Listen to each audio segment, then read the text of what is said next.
You are listening to This is Oklahoma, hosted by Mike Hearn, telling stories of Oklahomans and those that have made it their home. What's going on, guys? Welcome back to another episode of This is Oklahoma. Mike Hearn here, your host, back with another episode.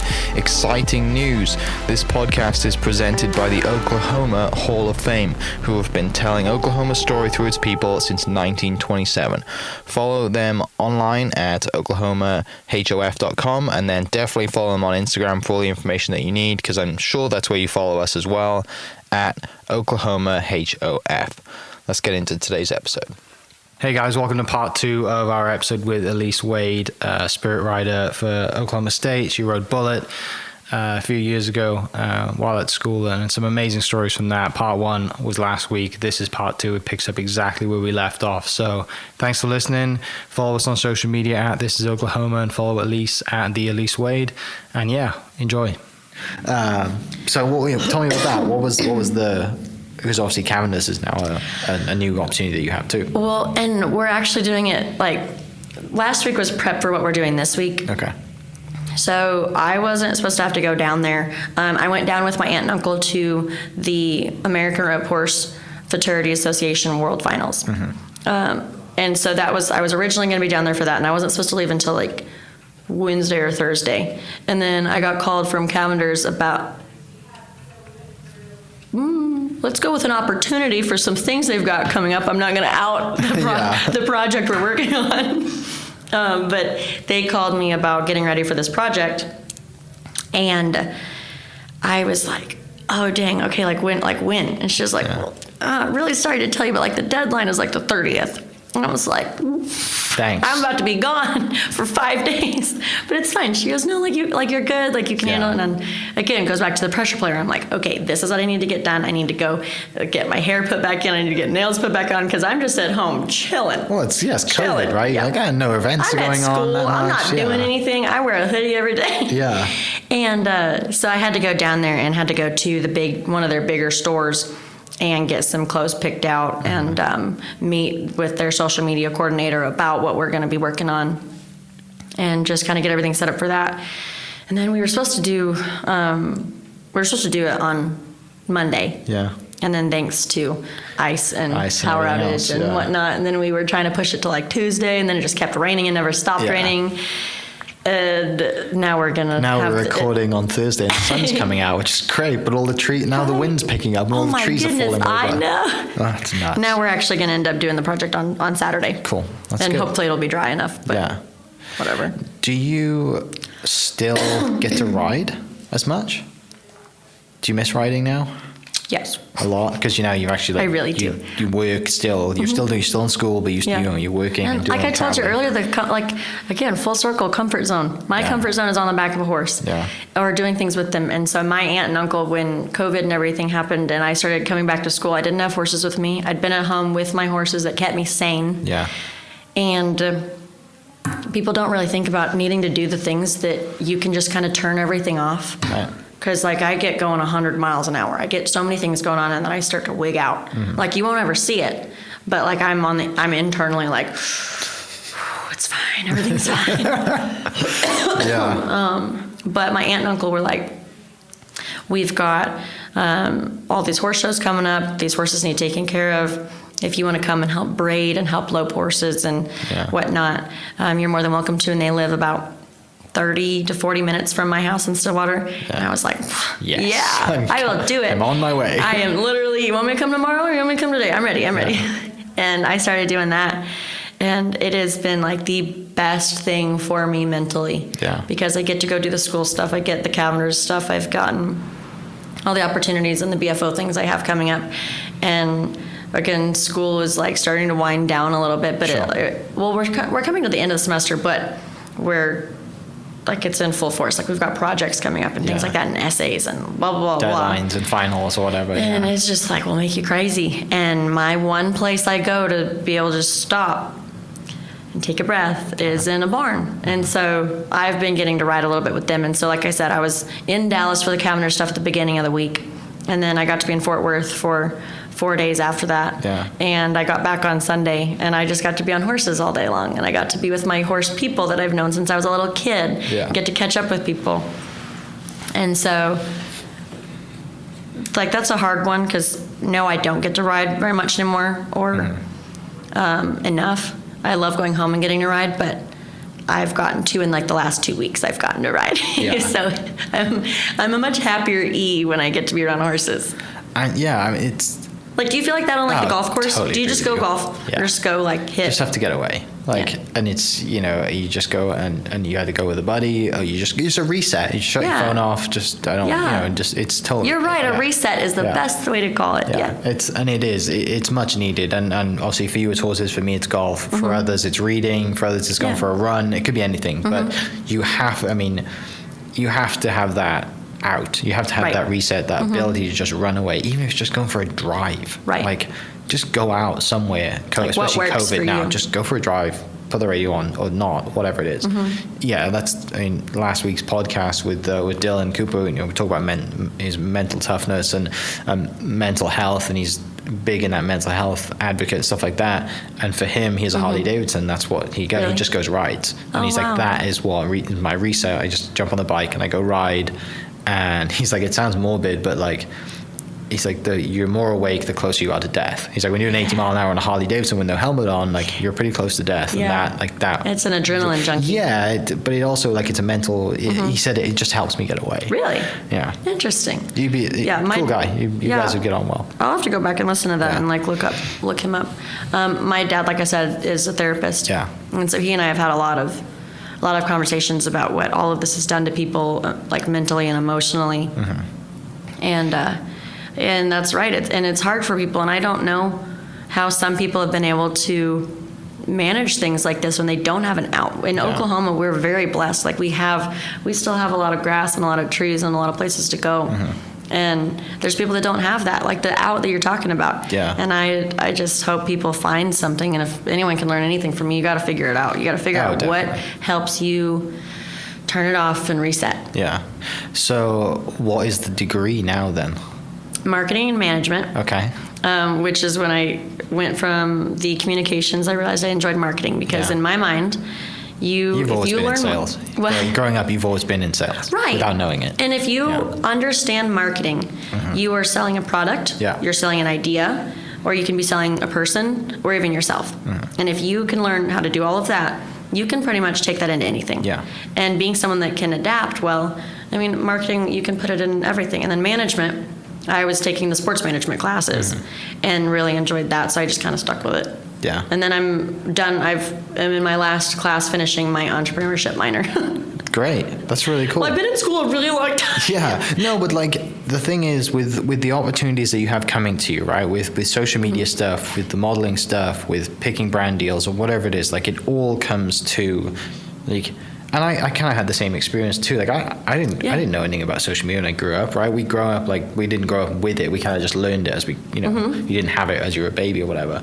But when you got people figure it coming to out. you, yeah. But your business is coming to you. I remember the first time I got a message, and it was like, "Hey, we want to do some work with you. Like, how much is it?" Like, I have no, I don't know. I know. Like, I play golf and sell houses. I don't know about like ad reads or what, like just little things like that. But Yeah. you get used to it, don't you? And then you charge someone, and they're like, yeah, that's fine. And they do it, and you're "Whoops, like, I'm should've getting paid charged for them." this? Yeah. That's what I told my mum the other day. Like, I posted something on the Instagram. There's like a store that's opening or whatever, and we did like a little thing for it. And I told my mum, she's like, "You made what? You You didn't got know paid it. for just posting one picture?" I was like, "Yeah." Yeah, at that point, you're like, what even is a press packet? You want my yeah. what? Yeah, exactly. You're like, oh, so funny. But it's great though, because now by doing your entrepreneurship minor, you understand this stuff going forward. You know how to market yourself. You know on paper where it needs to be, right? 'Cause Right. it's great talking about it and you have the Yeah. idea, but this thing that I struggle with is putting pen to paper and having a media No. packet and everything else. Like it has to be professional? Right, What? because you're working with giant brands, right? Yeah. Wrangler and Cavenders and the boots and stuff. Like these are huge brands that Right. you're working with, right? And I'm very blessed. Like, and I told you, the Western industry, we all come from virtually the same backgrounds. And these people, they've had the education, they know how to do all these things. Yeah. But because it is such a welcoming and family-oriented industry, Yeah. I can call up any of my friends at Cavenders or like really good friend, she is in PR for Cavender's and runs a lot of things. And I'm like, what is this? Yeah. How do you do blah, blah, blah, blah, blah? Or another friend of mine that was the marketing manager and director for Justin Boots for a while, and now she works with Hui and does the same thing. I call her when I need help with something. And that girl, like small world, I grew up with because she showed in the hunter jumper stuff like I did when we were both really young. I was about 5-6 years old, and I couldn't. She had to have been about 10 or 11 at the time. She's got me by 5 years, I think. Yeah. And she helped me with my ponies when I was little. We used to run around and eat ice cream together. Yeah. And now she is this big executive. She's incredible and she's brilliant. And I got to have people like that to look up to, and got to watch them go on to these incredible things. But having those connections from a young age, you look back and you're like, man, like that brought it, like I said, the horses brought us together. And now they're still helping me in my professional career. Yeah. So what plan for the future? You're about to graduate in December? No. May? Hopefully May, but depending on kind of COVID and everything. Well, and also you're working full time. Yeah, being a student working full time is really not hard. easy, but it's also by choice. Right, and it really is. And I've talked to my advisor about it. My advisor at OSU has been incredible. She's like, well, this is like what you need to be taking and how many classes you need to be taking. And I'm like, listen. Yeah. I'm going to be gone traveling for like 4 weeks. Well, COVID's probably been great now, so you can do everything online. Right, we can. But OSU has not decided if we're going to be able to have classes online or have the online option in the spring. Why? Doesn't make any sense. I guess, well, we'll see. Yeah. My silence, I hope, is really, really coming through this microphone right now. I don't know, and that's where I'm about. That's why you're asking, like, when I'll graduate. That is a hard one because I'm on track to be able to graduate in May. Okay. But if they do not allow us to go online, again, with the opportunities that come up, I have an opportunity coming up with the Monster X tour. Yeah. So it's monster trucks amazing. and motocross and stuff, which I've, again, never been a part of this industry before. I'm obsessed with it. I think it's great. I've seen Unchained on Netflix. I love it. Yeah. I mean, all those guys are awesome. I grew up watching like Rob Dyrdek's Fantasy Factory. Oh yeah, of course. Right? Yeah. But I had the opportunity, or will have the opportunity, to be the sideline reporter for their World Finals. That's I think amazing. is what it's called. Yeah. And that is in Hawaii.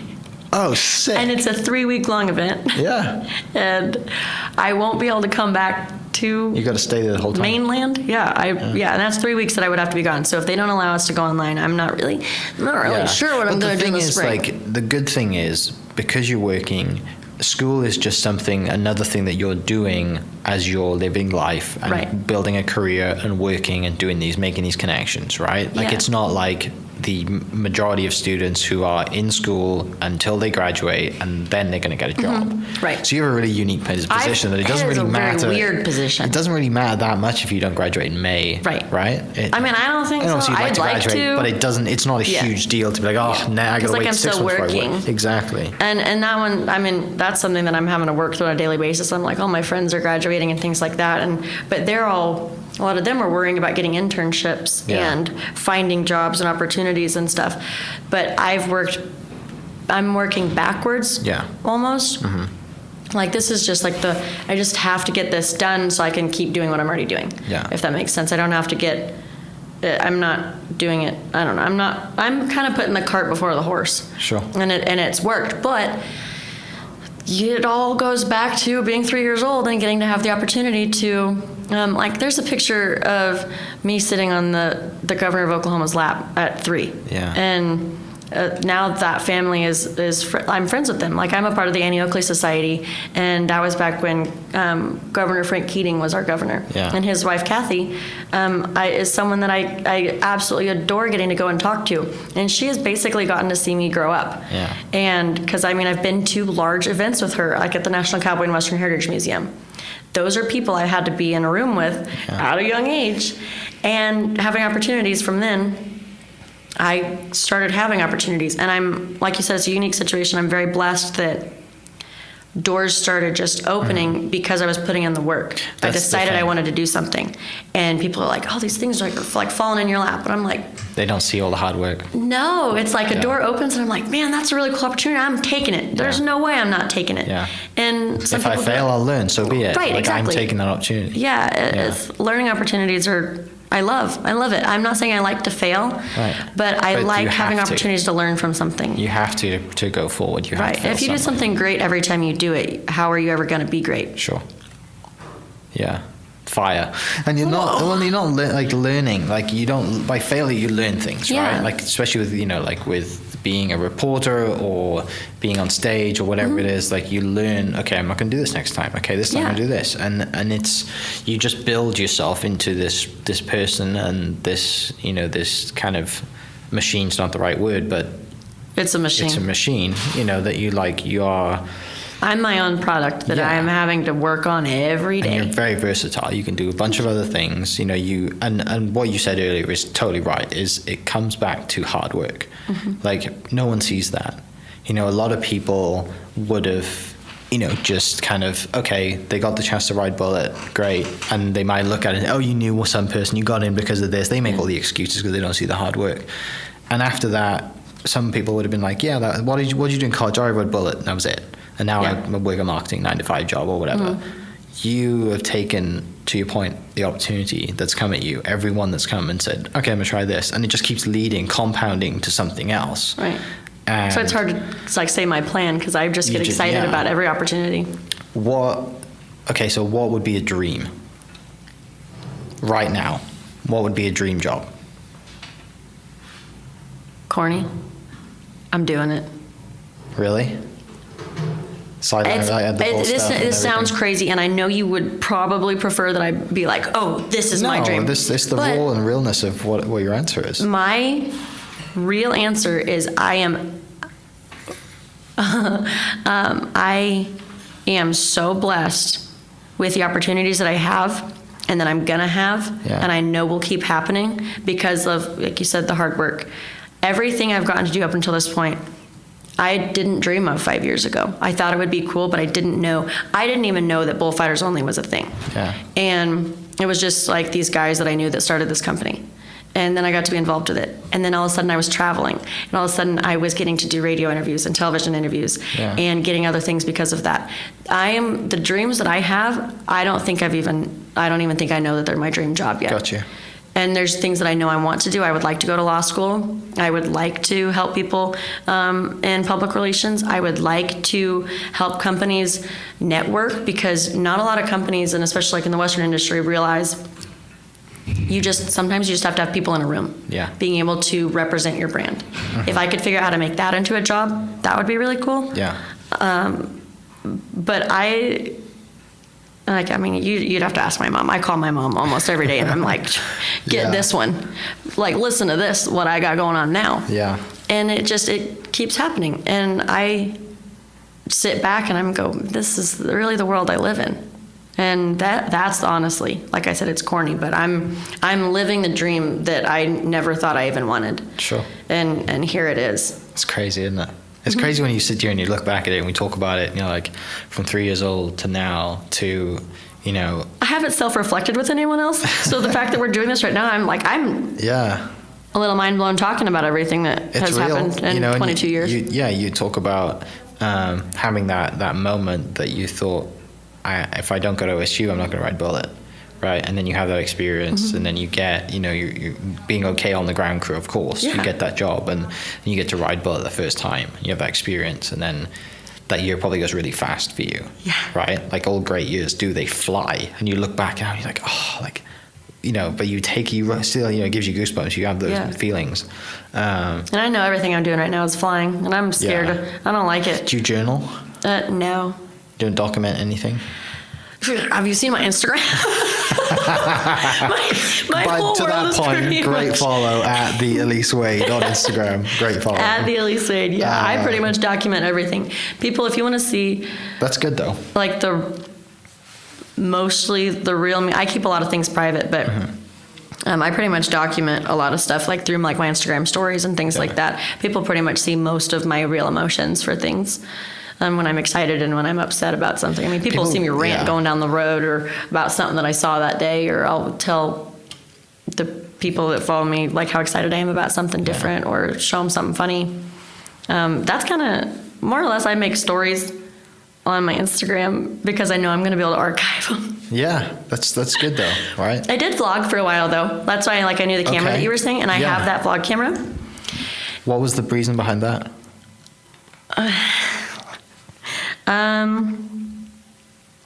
With the Rodeo Queen stuff. Mm-hmm. How old were you when you were doing the vlog stuff? I haven't done it since last summer, but I did it probably for about a year and a half.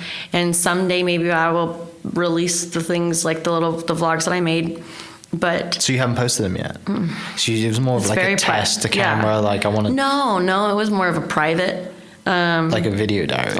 At some point I'm going to show someone this and show them like my emotions behind things. And it was back when I was finishing up the Rodeo Queen stuff that I had been doing. Yeah. And it was about getting prepared for Miss Rodeo Oklahoma that I competed at last year, 2019. And getting prepared for that and going through how clothes are designed and how I was getting prepared and what I was studying and how I was feeling and things like that up until after the pageant. I ended up being first runner-up to an absolutely incredible human, and that I've known since I was 9 years old. And like I got the camera out before the pageant started and said like the last thing I was going to say, and it was the most precious thing. I told my mom I wanted her to figure out how to selfie on the camera and talk about what I had done that day, and she did it too, and like she left me little messages on there, and I vlogged as soon as the coronation was over, we went back to the room, and then we had the rodeo that night. And so I vlogged my feelings from the pageant, and just raw, straight to camera. Very, very raw, like tears involved raw. And it was happy though, like everything that I put on there was excited and happy about what had happened. I haven't told anybody about this though. That's good though, because you're gonna have this. I think, like, it would have been great to, and I've the guy that I listen to a lot, and people like, it would have been great to have seen like some like the goals that you have, right? That if you had a camera on you when you were 10, 12, 15, whatever it is, 18, those moments, and seeing those goals, you know, like, this is what my goals are for this year, and you don't post it until you make those goals, right? You know, like having that, and like, and then when someone comes to you and says, oh, you know, like, you got this because of this, and you're like, no, like, now it's time to post that video that I took 4 years ago of myself talking just me to camera, saying, these are my plans, this is what I'm going to do, I'm not telling anybody about this, I'll release this when it's right. And there's something special about that. And powerful too, real powerful. And it is, and that's probably one of the only things. I had never lost a Rodeo Queen pageant until last year. And I'm not done with it because of that, but it was almost like closing a chapter that made me, because like I said, 3 years old, I was doing the Rodeo Queen stuff, and it helped shape me, like, you need to do these things because it will help you be Miss Rodeo America someday. And so a lot of the opportunities, I had the Miss Rodeo America idea in the back of my head, or it was a plan because it was going to help me get to that point. Now I have so many other things going on, and I've been involved in the Miss Rodeo America organization and the Miss Rodeo Oklahoma Pageants Council and things like that since such a young age that, I mean, I've been there, and it raised me. I would not be who I am without the things that I've learned from the age of 3. I wouldn't know the people I do if it weren't for all of those people. And just being able to say, like, I did compete, like, and I'm closing the chapter. I closed that book. I want to help other people with it, help them understand what it can do for you, because the whole reason behind being, like I said, the Rodeo Queen people, their job is the PR representative for a sport and a way of life. But ultimately, I mean, you can only do it up until the age of 24, and part of the mission statement is helping to raise young women to be able to go on into other things. And like I said, that it literally, quite literally did raise me. And it did a lot. So that whole vlog thing was me just being like, you know what? I just got to evaluate and reflect on why I'm here. And I'm happy with where I am. It's so powerful, isn't it? Media is amazing. and just having to document everything, and video is great because you can look back at all the things that you've done and people have done with you and the memories and everything like that. And to that point, like the whole cowboy culture, you said earlier, it's a huge family. Everyone knows everybody. Everyone's grown up around it. They might have just taken different avenues where now they're a cattle rancher, or they picked up a camera and they're a videographer and a photographer. Like I know a couple of guys who are big in Western photography. Really? Starting, well, I say big, they're personally, like their passion is big for it.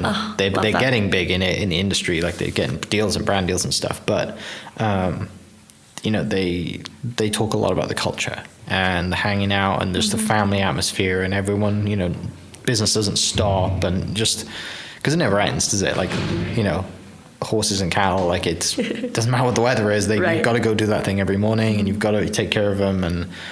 But it's just something real and special about it. The families, they're just, like I did a podcast with Native Acres out of they're like Native Acres Meat Company out of Okachi, and they have a couple of families, young. They all graduate from OSU. They have Go Pokes. Yeah, they have the meat company now. They just started it. They all graduated. I'm like, what are we going to do? And they all work full-time jobs, but they do this on the side because they grew up on a ranch. They're all family stuff. I'll introduce you because they're awesome. Yeah, they do other things, and they also have. Oh yeah, Josh and Lacey's gonna kill me, or JC. I think it's JC. Sorry if you listen. I get it wrong every time. He said sorry. Josh and his wife. I think it's Lacey. If I think it's Lacey, it's probably JC. Anyway, they both work full time. Like Josh is a bank manager or something, and works at the bank in Okachi, and his wife works for a distribution company, I think. Really? But it's a great follow on Instagram. If you go to Native Acres, I think it's just Native Acres Meat Co. on Instagram, and she does a great job of documenting what they do every day, every morning, and then obviously they work full time as well. So every evening and morning they're doing their ranch stuff, cattle, whatever, and it never stops. But it's just like the culture is just such a cool thing, isn't it? Like there's so many generational things in cowboy culture, and you get the grafting, hard work, growing up on a ranch, worked every morning, running cattle or whatever it is, to, like the Rodeo Queen stuff. Like this, it goes from such a broad range of things, isn't it? As an industry, there's so many different things you can do in it, and now social media is making it possible for you to do what you do, right? But you've still grown up and you know exactly what everyone else has gone through and what everyone still does every day, which is really special because you get to add your flair to it and your story and the modeling stuff and the sideline stuff. Like that's, I think it's awesome. It's really cool, right? And then, like you just said earlier, like you didn't know this was a dream earlier, like a few years ago, 5-6 years ago, you didn't know this was possible. No. But because of media, it is. Yeah, it's surreal, honestly, and like you said, like social media and the media as a whole have been trying to pick up on the Western industry and the Western way of life for a long time. But because of being able to do things on your own, being able to have like one of these and take people on this ride with you, you're able to showcase actually what happens on the farm, what happens back at the ranch, and these people are getting to experience a way of life that no one has really seen before and known that it was really actually happening. And I think that that's really special because people in our industry are finally getting the recognition that they deserve. I mean, people, one of my favorite things is if you eat, you're involved in agriculture. And it's true, from pasture to the plate. I mean, people are making sure that you have food on your table, and that there's things that you do every day that wouldn't be possible without the Western industry. Yeah, it's family values too. Like it's. Yeah, our kids are great. Kids are great. There's so many stories, and we could sit for 4 hours to talk, and all the stories. But I guess we'll finish with a couple of things. What is one of the best trips that you've been on, over your time doing stuff? Is there one that really stands out? Any memories that stand out? I get stir crazy at home.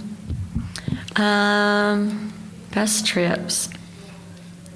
I don't know that I could put it into one. I was on 30 something flights in 2019. Yeah. And from California to Florida to Georgia to Kentucky and Tennessee, and we had to stay in West Virginia one time, even though that's not even where the track was. I've been in NASCAR races. Yeah. I don't. What's your favorite state that you've been to? That's hard too. I find things that I like about everywhere that I go. Yeah. I'm a travel addict. Okay. I love it. But one of my favorite things, though, that I realized being involved with Bullfighters Only, my uncle that lives in Norman is in sales. And so he's traveled a lot. Mm-hmm. And I started talking to him about how much I'd been on the road and everything, and how it was weird that I've been into some of the coolest places and hadn't seen them. And he said that he used to, when he was on the road a lot, he would take an extra day either on the front end of the trip or on the back end of it, that he would just go kind of try to experience where he was. Yeah. And so from then I started like trying to get you're exhausted. I mean, we were setting up live events. People didn't realize how few people were making our events happen. It was us. We were hanging banners and hanging signs and like going and doing sponsor visits and helping put the dirt in the arena and put the panels up and everything. From you don't just fly in, put on your fancy outfit, do your makeup. We don't do that. And grab your microphone, right? You're like, they're that'd be great if I did that. But you get exhausted and you're tired and you want to go back to the room and go to sleep. Mm-hmm. And then I realized one time we were in Kennewick, Washington, and we were literally staying on like this little peninsula. And I was like, realized that when we drove in there that there was all like these monuments and stuff on the side of the road. And I was like, you know what? I'm literally just going to go for a walk. Like, I want to figure this out. And so I went and read some really cool history about the town. And so from then on, I started staying places, or even if like we were done in like the morning, I would, instead of taking the afternoon to go take a nap, I would try to go for a walk or get in the car and go do something like that would really give me like a memory of that town or where we were. Probably one of my favorites was, again, I didn't have a phone, and I vlogged a lot on this trip because I didn't have a phone. Okay. I didn't have my social media to talk to. So I talked to my camera, and we got to go to Fortuna, California, up in the Redwood Forest. Mm-hmm. And did you watch Sons of Anarchy? Bits of it, yeah. It was I need to watch all of it. Oh man, it's so good. But that's how I was so excited to be there, because we were in the Redwoods. Okay. And that's where that TV show took place. Sure. And so we took a whole extra day after our event, and a whole bunch of us from the company went up into like in the mountains or whatever, and looked up at the trees and like the redwoods, these massive trees that I've never seen anything so big in my life. Yeah. And we got to look at the river, and we just got to take the time to appreciate where we were. Mm-hmm. And that, even without a phone, you had to kind of disconnect a little bit. And it's probably one of the most beautiful places I've ever been, was the Redwood Forest. Yeah. Do you collect any things from the places you go? I try to. Yeah. It just kind of depends. I wish I had like one thing. I'm going to take one of these from everywhere. Yeah. I like stickers and things like that. Sometimes I've like taken little magnets, or like kept my airplane tickets and stuff like that. I try to get something from everywhere at some point, or at least like get a picture with something that says it. Yeah. But no, if you have any ideas of something cool that like nobody does, sure. I want to do that. I'd like to. There's a bunch of different things. Like you can, like I love hats. Like I have way more hats than I need. But it's something that when you go somewhere, you buy a hat from that place. Yeah. Maybe it has a logo on it, and you have a special memory for it. And you might never wear it, but then you build this huge wall of hats. And then you have it. Right? Yeah. That's a good idea. I'm big into cars as well. So as you mentioned stickers, people go on road trips and stuff. They buy stickers and they put them under nice cars. They put them under the hood sometimes. So when you pop the hood, and the guy I'm thinking of, he drives a Porsche and the engine's in the back. What? So the hood pops up. It's like call it a frunk. So it's like a luggage space. That's a thing? On a Porsche, yeah, the front is it's like a luggage space. That's really cool. So when you pop the hood on a Porsche, you can there's no engine, so it's not going to get dirty. Yeah. So you can put stickers in there or sign it or whatever. So I know someone who does that.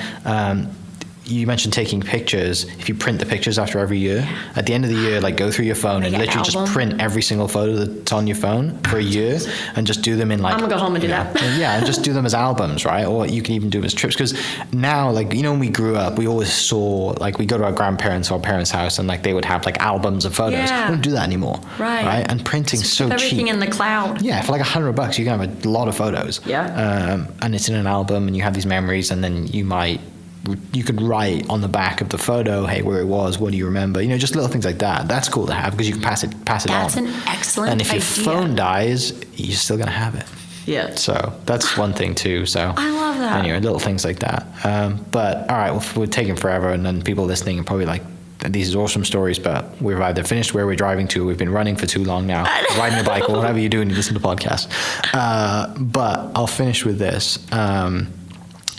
What was the, like, if you got to relive one ride on Bullet, what day, what game? Is there one that you would be like, oh, I'd just love to do that again? The whole thing was a ride. Yeah.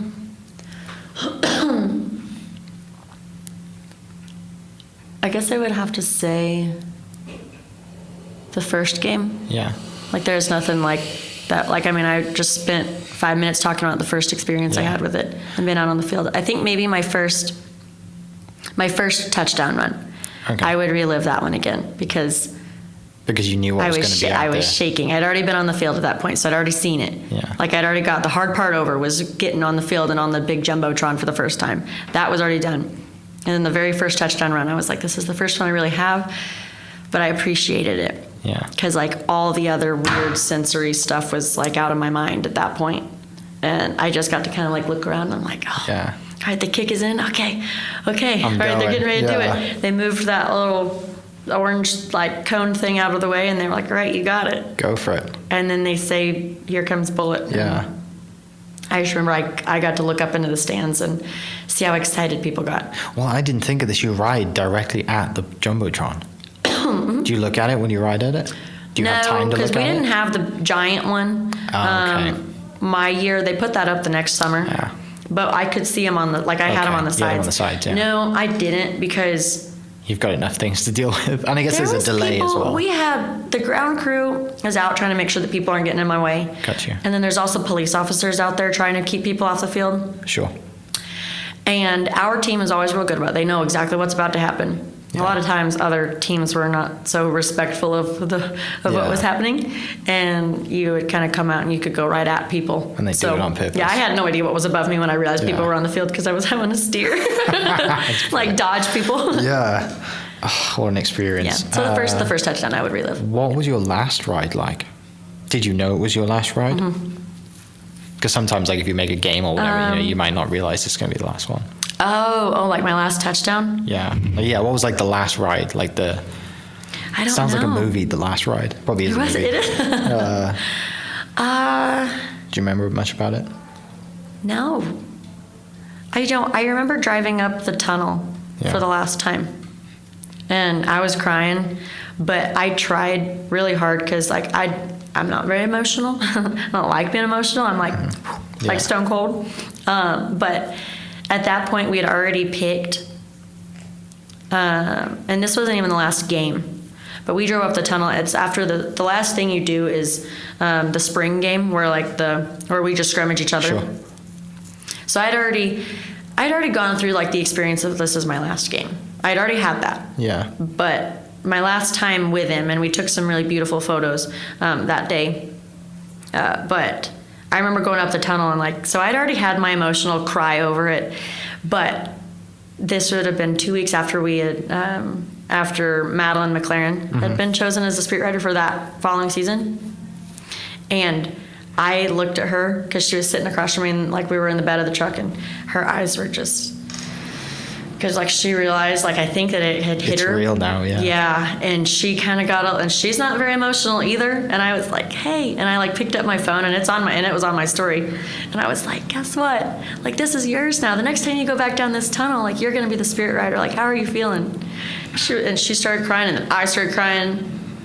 But that was really cool because my final trip up the tunnel was her final one. Yeah. As just, You're like, I remember as the how I grand felt during that moment. Yeah. And you were in that position. Yeah. Right. And so I got to be across from her when, like, those emotions hit her. Yeah. So that was really special. It must be such a unique thing to be in a position where you get to pass something down to the next person, right? Like, and I think, like, for some reason I'm thinking of the baton twirlers as well, right? Pass the like, baton, yep. Yeah, like they kind of do the same thing. Like Kelly Masters, who was on a previous podcast, she was a baton twirler at OU. Oh, really? Rock star as well. Kelly, if you're listening, you're a rock star. I hope you get power soon. Like, she kind of said the same thing. Like you always pass on to the next person, Yeah. and that's just a really like a legacy. Is it like, that you're was she like passing a on. featured twirler? Like, did she do games and stuff? I think so, Because we have a yeah. featured twirler at Oklahoma State. Yeah, too. I think something like that. But that's kind of, and obviously the whole thing passing the baton on is just, that's Yeah. kind of what I thought of it as well. But it's real. Yeah. We took some photos, and like I said, the really cool pictures we took that day. It's cool you said that because we took pictures of me, like the chaps that you wear Yeah. have been, I think these chaps have been since the 90s. Really? So And the saddle has been since the yeah. 80s. So I literally, the photographer that's that we so had, cool. I said, I want to get pictures of me giving her the chaps. Yeah. And so he did that. Like, he's got pictures of me unbuckling them. Yeah. And for the last time. Yeah. And handing them to her. And those are really Do you powerful. kind of have like a group, like a kind of group of people that have ridden, like that are riders? Like, do you have like a Yeah, Spirit Riders, like, yeah. team. Yeah. Do you have we've you got hang a Facebook out? group. Yeah, like you just hang out and We haven't like, yet. We've tried. It's like not like a sorority or whatever, but like that's what I kind of think is like you have like the Heisman group that are in the Yeah. house, whatever the commercials are. Like you always you're a part of that group now. Yeah. Do you ever do things or hang out with people? No, not yet. We're going to try to figure out how to get everyone together like a homecoming Yeah. at some point. We haven't yet, but I mean, Harley that is riding now, and she gets to do, and she got to have another season because everything COVID. that happened. Yeah. I'm friends with her, and I knew her a little bit before because I horse showed with her brother, Madeline. We are still very close. Like, I talked to her yesterday, Yeah. and she's who rode after me. The girl that rode before me, I've known a long time, but not like too well. Yeah, but it's not like you know someone from the 80s yet that you like that's done it in the 80s or done it in the 90s. Like you haven't I met do that. though. Like we haven't. I've met them in passing. Okay. But we have like a Facebook group, or we're all Facebook friends, and Yeah. like we'll comment on each other's stuff, or someone will share something about when Yeah. they were the Spirit Rider, and then everyone kind of chimes in on it. Yeah. So that's cool. But no, we haven't had like an official. That We needs to need do happen. That needs to happen for sure. I think Like, it'd be really you, cool. with your like marketing brain and everything that's coming in, you're like, we need to start like a legit meeting or a hangout that we and do good things with it. Yeah, and share memories. everybody and stuff. together. Talk about the last ride. Talk about the first one. Yeah, have a panel, whatever. It could be awesome. I'll take full credit for that idea. You heard it first here, guys. Awesome. Well, I mean, I can't thank you enough for coming down here. I know we've been trying to do it for, like we were 3 speaking years. before we pressed record. Like I reached out to you when I was even thinking about starting a podcast Yeah. when you were still riding, and now we're I didn't know we're you'd doing think it. I was still cool enough to be here. Oh, it's such an awesome story. Like we've been going for like an hour and 30 minutes. This might even be 2 parts. A two-part series. Exactly. And there's very few podcasts that have been 2 parts. So you're in a special group. Oh, thank you. Yeah, I mean, thank you so much. For everyone listening, they can go and follow you on Instagram at the Elise Wade. Yes, sir. And then see you on TV and on the side of the monster truck stuff now and on the bullfighting stuff. Hopefully, if it happens. And if people listening that are brand people, they want to do brand deals, reach out. This is awesome. I can't thank you enough for coming down here, spending some time, and wish you all the best and all the success for the rest of this year and then for the future and graduating possibly next year. Whatever happens, not a big deal because you're working full time. Thank you so much for having me. I appreciate it. Thank you guys for listening. We'll catch you next episode. Cheers. This podcast was presented by the Oklahoma Hall of Fame, who've been telling Oklahoma's story through its people since 1927. Follow them online at oklahomahof.com and definitely on Instagram at oklahomahof. Catch you next episode. Cheers. Thank you for listening. We are inspired by those around us and hope that you are too. Make sure you subscribe to this podcast on your favorite podcast platform and leave us a review so we can keep telling your stories. For more great Oklahoma content, follow This Is Oklahoma on Facebook and Instagram.